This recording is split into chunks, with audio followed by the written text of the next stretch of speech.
Saludos, queridos estudiantes de Introducción a la Filosofía. Para mí, como siempre, es un momento de alegría porque podemos conectar nosotros a través del conocimiento. Como ya les había informado, en esta oportunidad, nuestra clase será asincrónica. Esto significa que en vez de tener en tiempo real nuestra llamada para compartir nuestras ideas, para podernos desarrollar y expresar en torno al conocimiento, en esta ocasión, ustedes van a presentar de forma escrita algunas actividades relacionadas con los temas de clase de hoy, los cuales me ayudarán a evaluar y a la vez también a poder darme cuenta de que ustedes han ido adquiriendo las competencias correspondientes al tema que iniciamos hoy, que es la unidad 2. Antes de iniciar en eso, quiero felicitar el ánimo que tienen ustedes, la disposición para esta materia, y también quiero felicitar la responsabilidad de gran parte de ustedes que han ido entregando los trabajos que hemos asignado hasta hoy. Sin embargo, quiero motivarles a que ustedes, sobre todo los que faltan, que tengan pendiente que cada semana tenemos asignaciones y es muy importante entregarlas a tiempo, porque todas las tareas van surgiendo de manera acumulativa y son la evidencia que nos ayudará a poder alcanzar los resultados satisfactorios durante todo el proceso de esta clase. Así que ya ustedes saben, los demás detalles en torno a la materia, pues lo vamos comunicando a través de los medios académicos que nos permiten estar nosotros al tanto de las informaciones de la materia. Bien, esta semana nosotros iniciamos la unidad número 2. Es la unidad que está dedicada a los métodos filosóficos. Yo sé que ustedes han escuchado lo que es un método y desde que iniciamos, ustedes han empezado a tener un acercamiento académico a las informaciones relacionadas a la filosofía, teniendo en cuenta que esta materia, como ya dijimos en la primera clase, es una materia introductoria.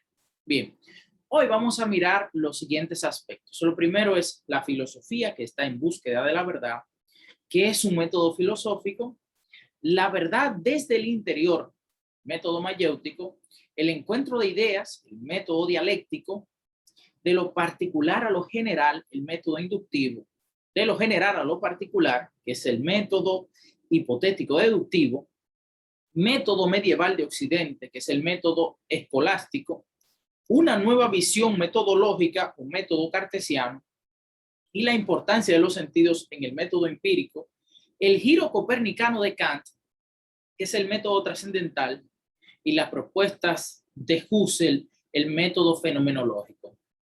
En esta clase de hoy vamos a ver de manera práctica y rápida estos métodos filosóficos y a partir de ahí podremos iniciar la reflexión correspondiente a esta semana, pero de forma asincrónica. Así que vamos mirando. Bien, me gustaría que ustedes, antes de iniciar, puedan detenerse en esta pregunta. ¿Cuál ha sido el momento más reflexivo que has tenido en esta semana y por qué?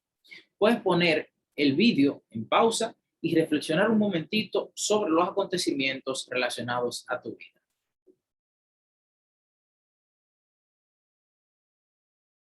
Bien, todos nos hemos hecho distintas preguntas, sobre todo relacionadas a quién soy. La pregunta anterior de en qué tiene que ver o qué ha sido el momento más reflexivo en torno a tu persona, pues tiene que ver con la pregunta de quién soy. Puedes pausar el vídeo y reflexionar en torno a esto. Bien, me gustaría preguntarles desde ya, ¿qué es un método? Y puedes ir mirando pensando qué es un método. Perfecto. Un método, como ya ustedes lo han visto, es un conjunto de pasos que se realizan para llegar a una meta. En la ciencia y en la filosofía son procedimientos utilizados de forma rigurosa, ordenada y racional con el objetivo de conocer la realidad objetiva. La filosofía, desde su dimensión racional, intenta organizar su forma de pensamiento, intenta analizar la realidad con distintos métodos para ir descubriendo la verdad. Del mismo modo, la ciencia. La única diferencia es que en la ciencia se busca dar explicaciones exclusivamente a aspectos de la materia, de la energía, es decir, a cosas que son palpables y que pueden ser replicadas a través de pruebas de laboratorio. Sin embargo, en la filosofía podemos llegar a métodos que nos ayudan a descubrir la verdad, pero que necesariamente estas verdades que nosotros descubrimos o buscamos están estrictamente ancladas a procesos relacionados con pruebas de laboratorio. Eso está claro, porque la filosofía es un método, una forma, un mecanismo de nosotros poder descubrir la verdad a través del razonamiento. Claro, esto no significa que la filosofía está ajena a la ciencia o que la filosofía hace las cosas sin detenerse en los avances científicos que hemos tenido hasta hoy. No, al contrario. Es que la filosofía se nutre del conocimiento científico, de los avances y de las informaciones adquiridas en ese aspecto del conocimiento, pero también se detiene en otros aspectos que no son del todo científicos, en los aportes que puede hacer la religión en términos morales, en los aportes que pueden hacer, vamos a decir así, las leyes como expresiones del alma de un pueblo para organizarse. En fin, la filosofía intenta, a través de su método, ser la sintetizadora de todo el conocimiento en términos universales. Y me imagino que ustedes no están alejados de eso, porque durante la semana pasada estuvimos escuchando un podcast que se titula La filosofía sintetiza lo universal desde lo particular. Así que si ustedes, que sé que miraron e hicieron el trabajo, si ustedes se acercaron bien a esa idea, pues están claros a partir de las informaciones que he leído presentando hasta ahora. Perfecto. Bien, el primer método que vamos a presentar aquí, o por lo menos el primer método registrado, es el método mayéutico. Fue ideado por Sócrates y tiene dos pasos, que son la ironía y la mayéutica. Este método inicia con la pregunta planteada por el maestro para provocar que el aprendiz pueda generar una respuesta u otra pregunta. Es decir, que es un método que está en constante relación de modo dialógico, porque Sócrates decía que la verdad está en el interior de cada persona. Entonces, si la verdad está en el interior de cada persona, significa que cada uno debe hacer lo posible de parir esa verdad que está dentro de él. Y si ustedes se fijan, de manera interesante, la madre de Sócrates era partera y el concepto mayéutica significa como dar a luz, sobre todo porque la verdad, como ya les he dicho, está dentro del interior. Es decir, el aprendiz se motiva a darse cuenta de su ignorancia, pero que razonando por sí mismo también es capaz de descubrir la verdad que está dentro de él y solo debe razonar. Es interesante esto que nos plantea Sócrates. Así que, si les interesa, pueden seguir investigando y mirando. El otro método de esta semana es el método dialéctico. Este fue ideado por otro filósofo griego llamado Platón y tiene tres pasos, que son tesis, antítesis y síntesis. Es muy probable que algunos de ustedes hayan escuchado este método en la persona de Hegel. Hegel es un filósofo pues de muchos años después de Platón y perfeccionó este método de otra manera. Bueno, no nos ocupa en este momento hablar de Hegel, pero sí nos ocupa hablar del ideólogo del método dialéctico que es Platón. Se plantea una tesis, en primer lugar, en el método dialéctico. Luego, se intenta poner en entredicho, cuestionar esa tesis con un contraargumento que es una antítesis. Es una oposición razonada, no es una oposición gratuita a la primera idea.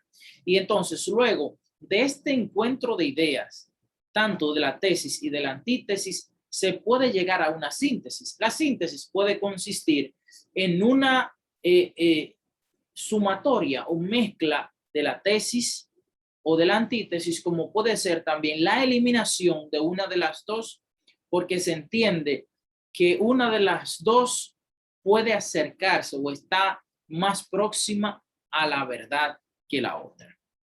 Así que les invito a que sigan mirando porque este método es sumamente interesante.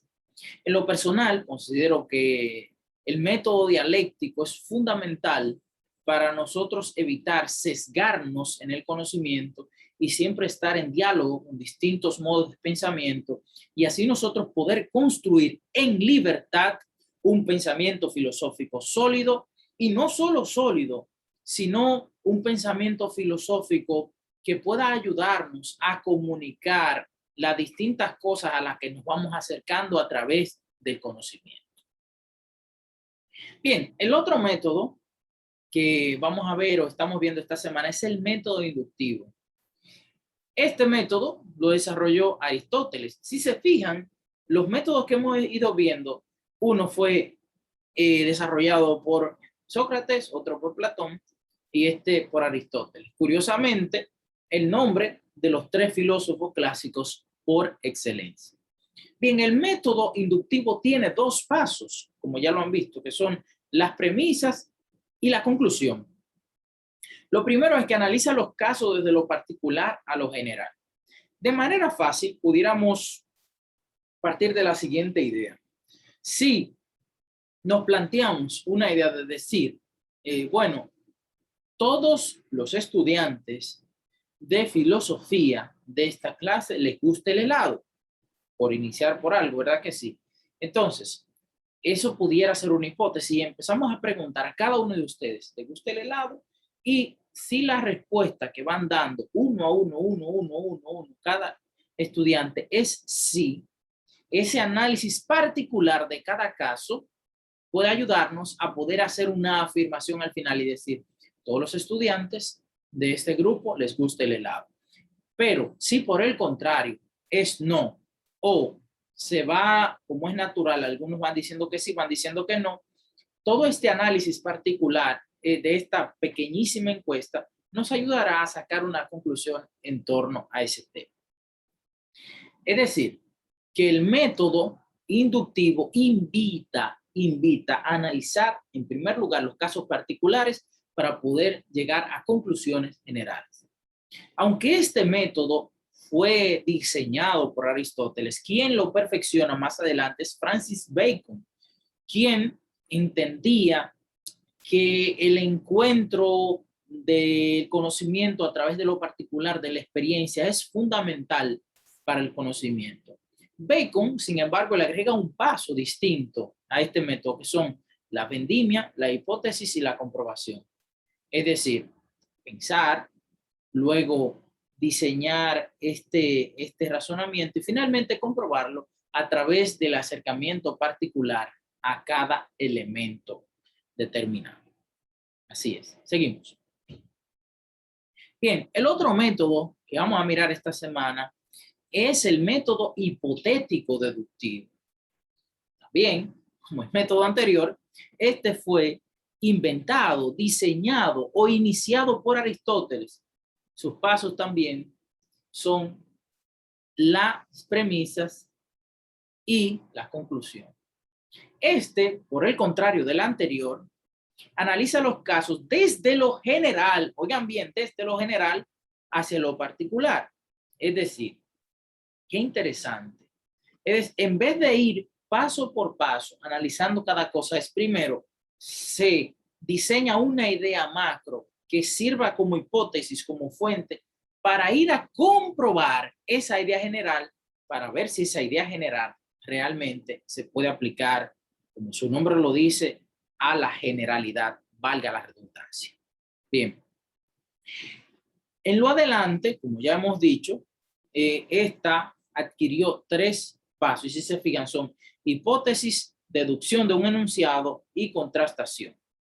La hipótesis es elaborada por un investigador, o en este caso, una persona curiosa, un investigador es curioso, y luego se elabora un enunciado que vaya acorde a los hechos observados. Es decir, en primer lugar se observa y dice, bueno, entendemos que la realidad se percibe de este modo. Y entonces a partir de ahí se inicia una comprobación de modo particular con cada uno de los elementos. Al final se contrasta la hipótesis con la experimentación para llegar a una conclusión. Bien, el siguiente método es el método escolástico. Y dicho sea de paso, dentro de la filosofía moderna, algunos filósofos, que después lo vamos a ver, deploraron, criticaron el método escolástico, acusándolo de que se concentró exclusivamente en la religión. Eso lo podemos después analizar, entender y ubicarlo en su justo contexto. Sin embargo, lo que nos ocupa es esto. Este método fue iniciado por sacerdotes católicos.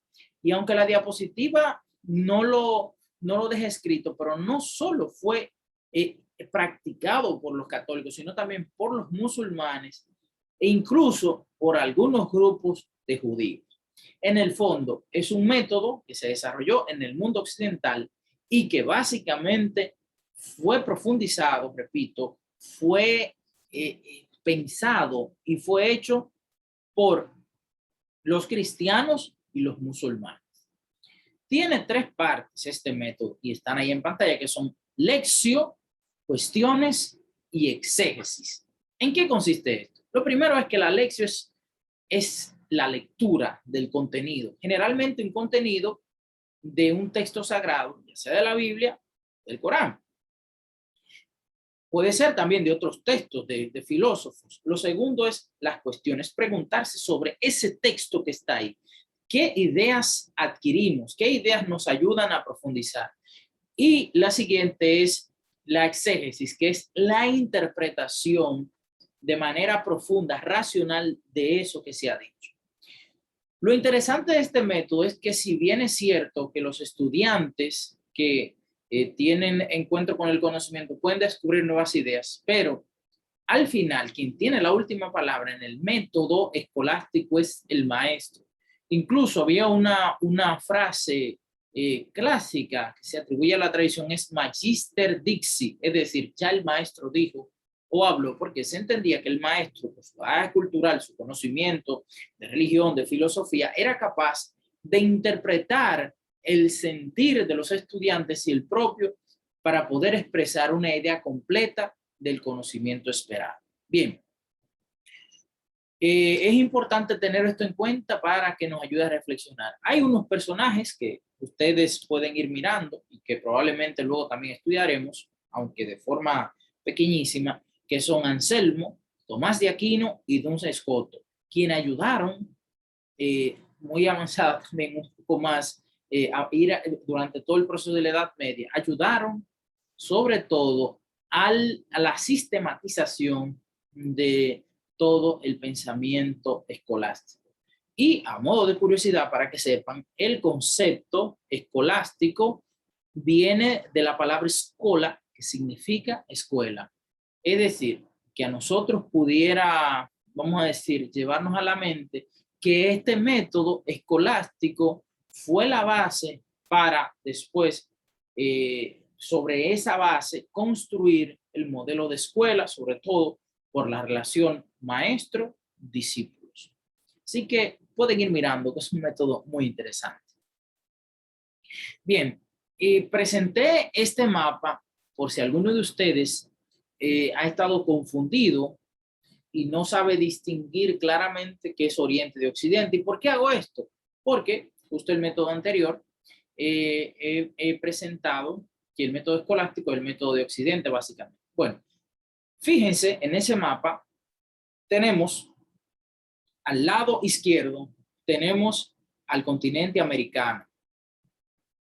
Vamos a imaginarnos en el centro, ahí, y hay una línea que pasa por Inglaterra, que es el paralelo de Greenwich, por ahí, que se entiende que es el centro vertical del planeta. Y por ahí está el continente europeo y justo al sur está el continente africano. Bien, ¿qué debemos saber? El continente europeo, el continente africano y el continente americano han sido permeados fuertemente por la cultura occidental.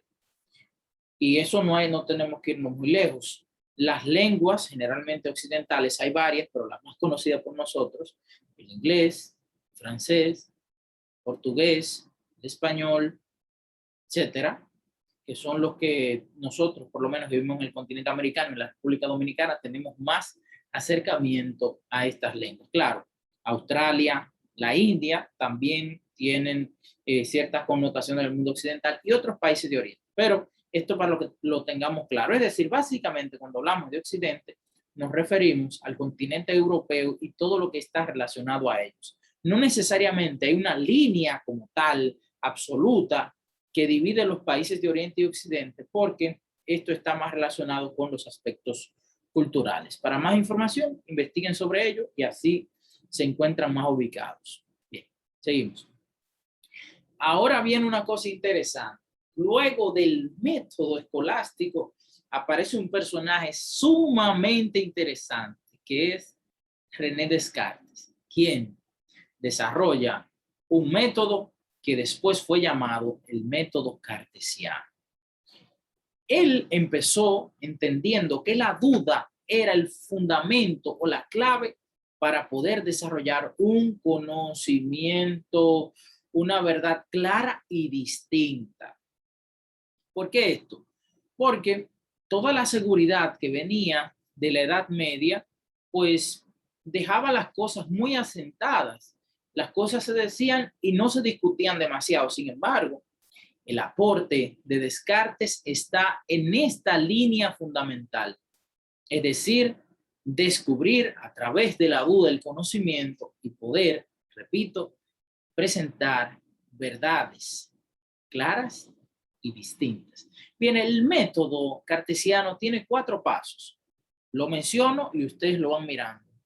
Primero es el principio de duda, y no una duda gratuita, sino una duda sistemática. No es que estoy dudando porque quiero dudar y porque me da el deseo de dudar, no. Es que en la medida que voy profundizando en la historia, en el conocimiento, en la filosofía, esa duda me va ayudando a mí a poder conectar con el conocimiento poco a poco. Entonces, es decir, él dice no aceptar como verdadero algo que no pueda ser comprobado a través de la evidencia. Y ahí es que viene lo interesante. La evidencia en términos matemáticos o la evidencia en términos que fuera. Ojo, la ciencia como tal en esta época no estaba tan desarrollada como hoy. Así que no podemos interpretar el pensamiento, las evidencias como las interpretamos en nuestra época. Importante. Bien. El segundo paso es el principio del análisis o descomposición, es decir, dividir y descomponer o vamos a decir, cada problema en tantas partes como sea posible para poder comprender. Es decir, tenemos todo un contenido y lo vamos dividiendo por partes para descubrirlo poco a poco. Lo otro es el principio de síntesis, es decir, conducir curiosamente los pensamientos y razonamientos a partir de las formas fáciles y simples de conocer para pasar gradualmente a lo más difícil. Es decir, luego de compuesta, el segundo paso, empieza a analizarse desde lo más simple hasta lo más complejo para ir descubriendo esa duda. Y finalmente, entonces, la verificación o enumeración, que es mirar, revisar sistemáticamente cada elemento para evitar que alguno haya sido omitido y poder entonces a partir de ahí llegar a una verdad clara y distinta. Realmente, René Descartes marcó un nuevo hito y una forma de pensar que permeó de ahí en adelante toda la filosofía moderna. Por eso a él se le hace llamar el padre de la filosofía moderna. Bueno, ya ustedes pueden ver ahí. Así es, padre de la filosofía moderna, René Descartes. Bien, el otro método es el método empírico. El método empírico fue desarrollado por Galileo Galilei. Ustedes conocen a Galileo Galilei, un personaje que tomó las ideas de Nicolás Copérnico y a través del telescopio que desarrolló la observación, él descubrió que no era la Tierra el centro del sistema solar, sino el Sol. Eso llevó a distintos conflictos con la iglesia de la época, normal, porque cada institución pues tiene un modo de proceder, un modo de verse, y cuando la ciencia no está tan avanzada, no existía la forma de comprobar, aunque él bien tenía razón, pero no existía una forma de comprobar definitivamente lo que decía y eso generó conflictos. Al final, en el tiempo, la misma iglesia se dio cuenta de sus errores y pudo resarcir eso. Así que en eso no es inconveniente. Hay algunos mitos que dicen que Galileo Galilei fue quemado en la hoguera, pero no es cierto. Para más detalles, investiguenlo. Bien, lo que nos ocupa ahora es el método empírico.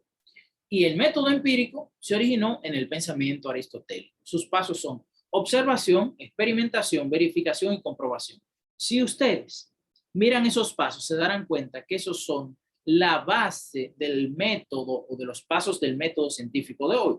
Lo único que falta en todo eso es la hipótesis, es decir, observación, hipótesis, experimentación, verificación y comprobación. O la comprobación pudiera ser al final las conclusiones. Bien.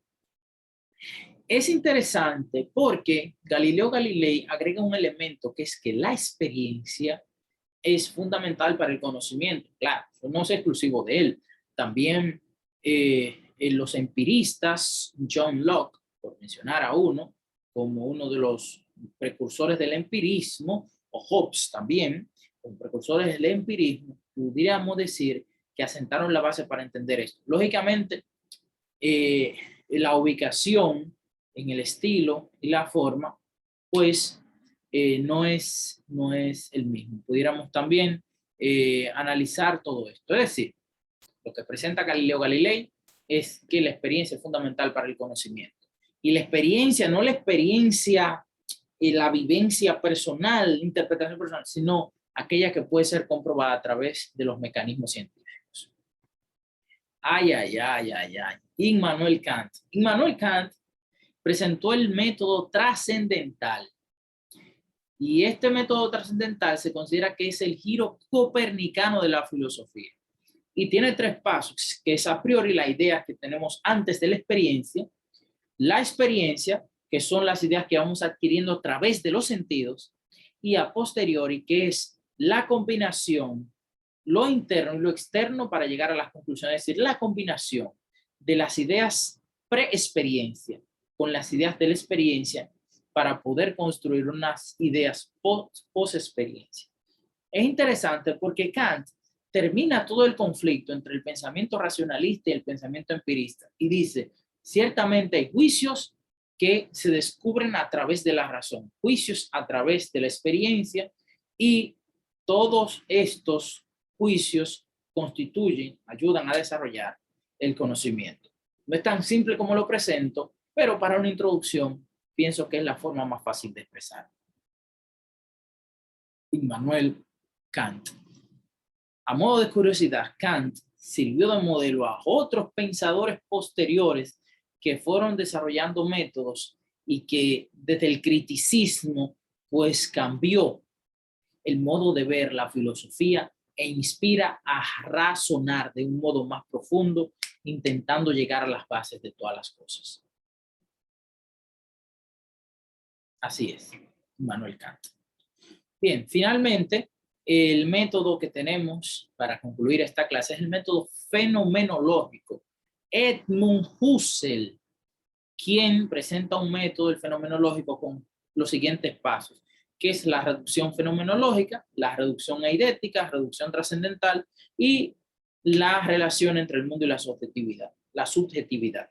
La reducción fenomenológica es poner atención solo al fenómeno, quitando todos los elementos que son accidentales, que no son propios del fenómeno en sí. Lo otro es la reducción eidética, que reduce al fenómeno a su idea central. Lo otro es la reducción trascendental, que hace suyo la noesis de los fenómenos, lo integra y puede analizarlos para llegar más allá del fenómeno. Y finalmente, a través de descubrir que el fenómeno está en el mundo, de que hay ciertos elementos de intersubjetividad, es decir, puede ayudar a distinguir la esencia de cada fenómeno. Es decir, esto le da sentido al fenómeno en la realidad humana. Les invito a profundizar sobre esto y cualquier pregunta o duda, pues la compartimos a través de los medios que tenemos de comunicación académica.